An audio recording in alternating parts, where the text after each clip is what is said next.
জুলাইয়ের শুরুতেই এক অনুষ্ঠানে বেবি বাম্প সহ হাজির হয়ে সবাইকে চমকে দেন জনপ্রিয় অভিনেত্রী মৌসুমী হামিদ।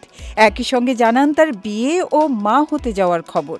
জীবনের এই নতুন ও বিশেষ অধ্যায়ে পা রেখে এখন মাতৃত্বকালীন সময়ের নানা মধুর ও গভীর অনুভূতি উপভোগ করছেন এই তারকা।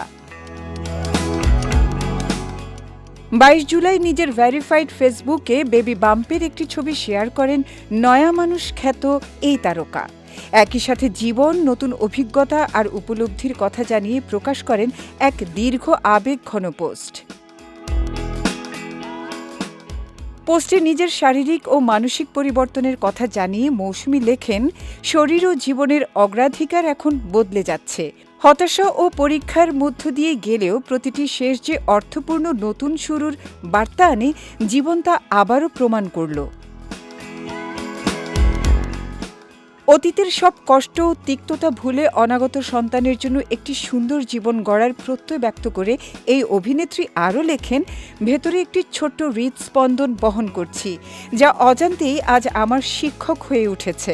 সন্তানকে কোলে নেওয়ার আগেই সে আমাকে নতুন করে জীবনকে ভালোবাসতে শিখিয়েছে।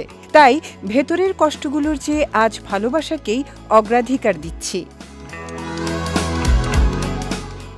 অনাগত সন্তানের উদ্দেশ্যে ভালোবাসার প্রতিজ্ঞা জানিয়ে তিনি লেখেন, ভয়ের বদলে শান্তি ও ভালোবাসাকেই বেছে নেবেন তিনি।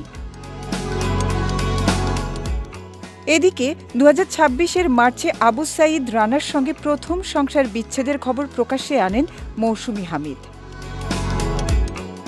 এরপর জুলাইয়ের শুরুতে আব্দুল ওয়াদুদ সজীবের সঙ্গে নতুন করে ঘর বাঁধা এবং একসঙ্গে সন্তান সম্ভবা হওয়ার শুভ সংবাদ উন্মোচন করে ভক্তদের চমকে দেন এই অভিনেত্রী।